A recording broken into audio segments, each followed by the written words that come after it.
Assalamu alaikum. My name is Usman. You are watching Set Step 360 channel. तो आज हम पढ़ेंगे रिकर्जन के बारे में। तो शुरू करते हैं। Recursion is a process that allow us to create a function। ठीक है।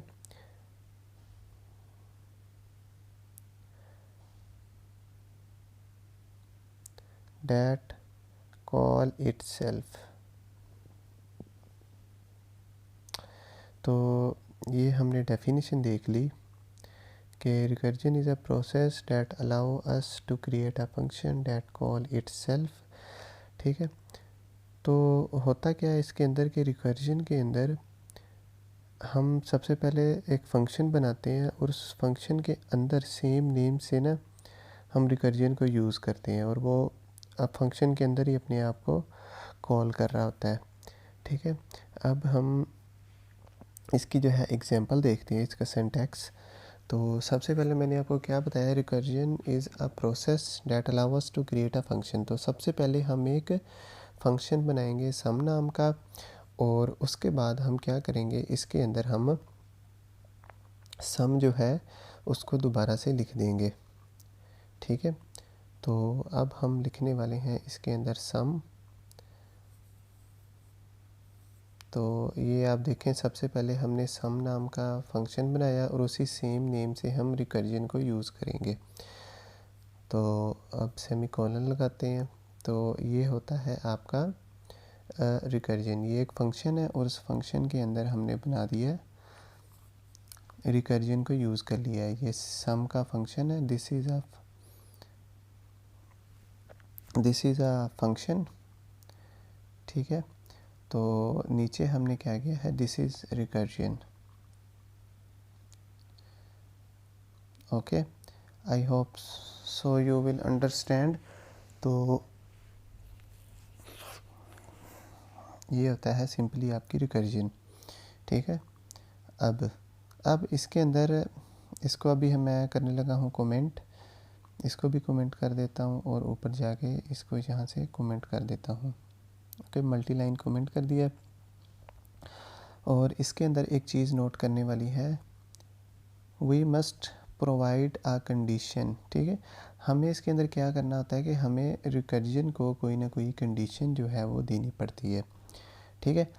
अगर हम इसको कोई सर्टेन कंडीशन नहीं देते तो ये जो है हमारी रिकर्जन जो है ये इनफिनाइट टाइम तक ये जो है एग्जीक्यूट हो जाती है। ठीक है। तो जो कि बाद में मेमोरी का जो है वो लॉस होता है इसके अंदर। ठीक है। तो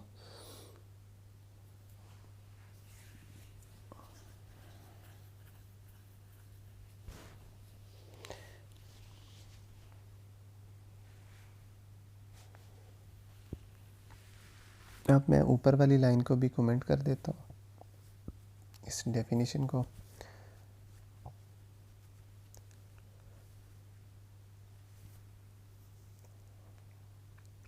अब हम जो है इसकी एग्जांपल देखते हैं, लेकिन सबसे पहले इसको कमेंट करेंगे। तो इसको मैंने डेफिनेशन को इसकी को कमेंट कर दिया है। तो अब इसके बाद हम देखते हैं इसकी एग्जांपल। सबसे पहले हम लिखेंगे हैश इंक्लूड stdio.h नाम की हेडर फाइल जो है उसको इंक्लूड करवा लेंगे। उसके बाद लिखेंगे इंट मेन रिटर्न करवा देंगे 0 और दैट्स इट। ये जो है हमने यहाँ पे कर लिया। अब हम सबसे पहले बनाएंगे एक फंक्शन, वॉइड लिखेंगे और यहाँ पे लिखेंगे प्रिंट सम। और ये आपका बन गया यहाँ पे फंक्शन करली ब्रेसेस लगाने के बाद। और सबसे पहले मैं जो है इसको यहाँ पे नीचे कॉल करूँगा प्रिंट सम के फंक्शन को। ओके, तो ये मैंने कर लिया इसको कॉल। ठीक है, this is the calling of function. ठीक है, लेकिन अब मुझे करना है सम। ठीक है, तो सबसे पहले इसको नेम दे देते हैं। तो नेम दे दिया इसको रिकर्जन प्रोसेस। और ये देखें ये एग्जीक्यूट हो गया इतना सा, ठीक है, प्रोग्राम।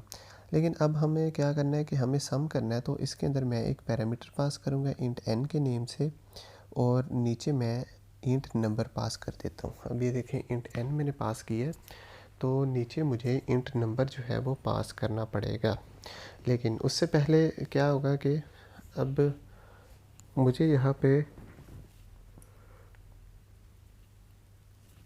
इंट नंबर जो है इसको डिक्लेयर भी तो करवाना पड़ेगा, ठीक है। तो इसको डिक्लेयर करवाया, तो अब ये हमारा एग्जीक्यूट हो जाएगा। तो अब इसके बाद हमने क्या करना है, हम यहाँ पर एक, मैंने आपको बताया कि इसको रिकर्जन को एक कंडीशन देते हैं, तो यहाँ पे इफ़ कंडीशन लगाई और लिखा n is equal to zero, ठीक है, is not equal to zero. और इसके बाद हम यहाँ पे लिख देंगे, रिटर्न कर देंगे n प्लस प्रिंट सम, और यहाँ पे लिखेंगे n माइनस वन, ठीक है। तो n माइनस वन लिखने के बाद हम यहाँ पे लिखेंगे एल्स, और एल्स के अंदर हम कंडीशन लगा देंगे, क्या कंडीशन लगाएंगे, रिटर्न करेंगे n, और दैट्स इट, ये हमारा फंक्शन हो गया। अब हम क्या करेंगे इसके बाद, अब हम इसके बाद यहाँ पे एक रिज़ल्ट का वेरिएबल डिक्लेयर करवाएंगे, क्योंकि जितने भी नंबर हमारे सम हो के आने हैं वो रिज़ल्ट के अंदर स्टोर होने हैं। तो अब सबसे पहले हम यहाँ पर यूज़र से लेंगे, इनपुट लेंगे कि वो एक नंबर एंटर करे, तो प्रिंट एफ का यूज़ किया और उसको कहा कि एंटर अ नंबर। अच्छा जी, अब वो नंबर को एंटर करेगा, स्कैन एफ से उस नंबर को हासिल कर लेते हैं। तो अब यहाँ पर हम नंबर को गेट करेंगे, ठीक है।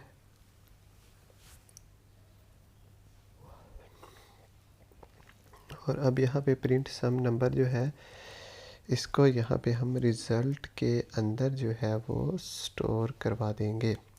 ओके, नाउ अब हम करेंगे यहाँ पे प्रिंट एफ का यूज़ करेंगे, और यहाँ पर हम %d लगाएंगे, और यहाँ पर रिज़ल्ट जो है इसको शो करवा देंगे, ठीक है।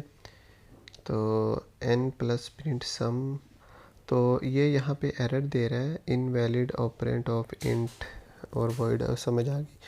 तो यहाँ पे हम जो है ये देखें वॉइड यूज़ कर रहे हैं, और रिटर्न जो है वो हम इंटीजर करवा रहे हैं, ठीक है। रिटर्न जो क्या करवा रहे हैं, इंटीजर, लेकिन ऊपर हम यहाँ पे वॉइड यूज़ कर रहे हैं। तो हम इस वॉइड को ख़त्म कर देते हैं, या इसके यहाँ पर इंट लगा देते हैं, तो ये दोनों तरह से एग्जीक्यूट हो जाएगा। तो अब हमने इंट लगाया, तो ये देखें मैं 4 एंटर करता हूँ तो ये एग्जीक्यूट हो गया, ठीक है। और इसका सम जो है वो 10 आया। अब मैं इस इंट को भी अगर ख़त्म कर दूँ और दोबारा से इसको एग्जीक्यूट करूँ तो फिर भी ये एग्जीक्यूट हो जाएगा। अब मैं इस बार 3 लिखता हूँ। अब हम इसकी वर्किंग को देख लेते हैं कि इसकी वर्किंग कैसे होनी है। तो इसकी वर्किंग में हम देखते हैं, तो सबसे पहले आपने मेन से जो है आपका कंपाइलर स्टार्ट करेगा, तो वो क्या करेगा कि मेन के अंदर दाखिल होगा और देखेगा इंट नंबर और रिज़ल्ट दो वेरिएबल हैं, ठीक है, डिक्लेयर करवाइए। उसके बाद वो क्या करेगा कि यूज़र से इनपुट लेगा। फ़र्ज़ करो कि यूज़र ने एंटर किया 4, ठीक है। यहाँ पे मैं 4 लिख देता हूँ, बल्कि यहाँ पे मैं 3 ना लिख दूँ, चलें फ़िलहाल 4 रहने देते हैं। तो चलें 3 लिख देते हैं। अब यूज़र ने जो है वो 3 लिखा, 3 इस जो है वो प्रिंट सम वाले पैरामीटर के अंदर स्टोर हो गया। वो देखेगा कि यहाँ पे कॉल ऑफ फंक्शन है यूज़ हो रहा है, तो वो ऊपर जाएगा, ऊपर जाके वो देखेगा कि n की वैल्यू जो है वो 3 है, ठीक है। यहाँ पे मैं लिख देता हूँ 3 is not equal to zero, condition true है, तो वो नीचे आएगा return n plus print sum n minus one पे।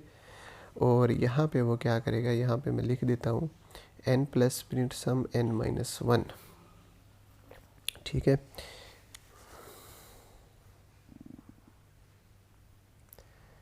ठीक है, अब n की वैल्यू क्या है 3 minus one is equal to होता है 2 के, ओके।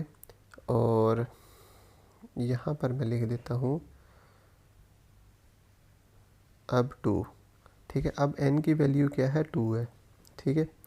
तो अब इसको मैं कॉपी पेस्ट करता हूँ यहाँ से, यहाँ पे 3 कर दिया और अब इसको मैं कॉपी पेस्ट किया, अब यहाँ पे 2 कर दिया और 2 - 1 जो है वो होता है इज़ इक्वल टू 1। तो अब n की वैल्यू जो है वो 1 हो गई है, तो यहाँ पे मैं लिख देता हूँ अब n की वैल्यू 1 हो गई है। ठीक है, तो यहाँ पे फिर से कॉपी पेस्ट किया, यहाँ पे 1 किया और यहाँ पे 1 - 1 इज़ इक्वल टू 0 कर दिया। ओके, तो इसको यहाँ पे मैं 0 कर देता हूँ और दैट्स इट। और यहाँ पे मैं 0 को यूज़ करूँगा और यहाँ पर ये अब कंडीशन जो है हमारी जो है वो n not equal to 0 false होगी, तो हम यहाँ पे n जो है इसको रिटर्न कर देंगे। ओके, अब इसके बाद हम क्या करेंगे कि यहाँ पर हम लिख देंगे 3 + 2 + 1 जो है वो हमारा रिज़ल्ट जो होता है इज़ इक्वल टू 6 के बराबर होता है। तो यहाँ रिज़ल्ट के वेरिएबल के अंदर 6 जो है वो स्टोर हो जाएगा।